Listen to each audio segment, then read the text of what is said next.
আচরণে সেই ইঙ্গিত না থাকলেও সোশ্যাল মিডিয়া পোস্টে যুদ্ধ থামানোর ইঙ্গিত ইরানের। যদিও বৃহস্পতিবার সকালেও একে অন্যের উপর হামলা চালিয়েছে ইরান ইসরায়েল দুই দেশই। যুদ্ধের আঁচে যেন পুড়ছে পশ্চিম এশিয়া। এবার কি দেশে শান্তি প্রতিষ্ঠায় তৎপর হলো ইরান? বৃহস্পতিবার ইরানের প্রেসিডেন্ট মাসুদ পেজেশকিয়ান জানিয়েছেন যুদ্ধ থামাতে রাজি ইরান, তবে তার জন্য বেঁধে দেওয়া হয়েছে কিছু শর্ত।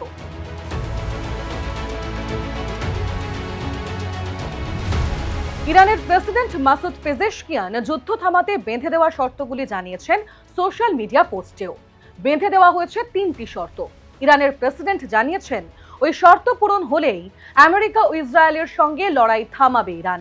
বন্ধ করা হবে আরব উপসাগরীয় দেশগুলির বিরুদ্ধে ড্রোন এবং ক্ষেপণাস্ত্র হামলাও। সোশ্যাল মিডিয়ায় যে 3টি শর্তের কথা জানিয়েছে ইরান, সেগুলি হলো ইরানকে দিতে হবে বৈধ অধিকার, দিতে হবে ক্ষতিপূরণ, ভবিষ্যতের আগ্রাসনের বিরুদ্ধে দিতে হবে আন্তর্জাতিক গ্যারান্টির স্বীকৃতি।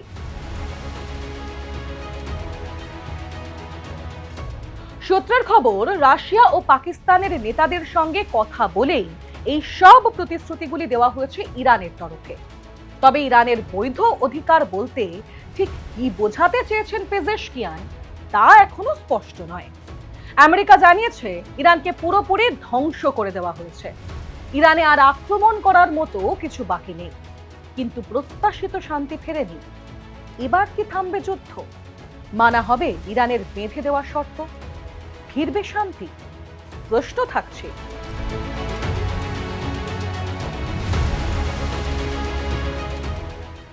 এরই মধ্যে আবার সামনে এসেছে ইরানের বর্তমান সুপ্রিম লিডার মোস্তফা খামেনেইয়ের একটি অডিও বার্তা।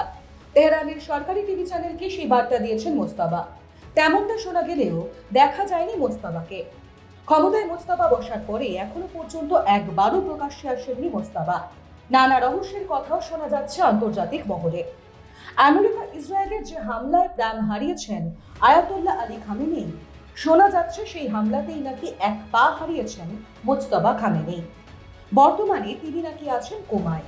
তবে কি এক প্রকার চাপে পড়েই একদিকে নতি স্বীকার করতে চাইছে ইরান, আবার আড়ালে থেকে হুঙ্কার দিয়ে যুদ্ধ বজায় রেখে প্রতিশোধের কথা বলছেন মোজতবা খামেনেই? প্রশ্ন থাকছেই।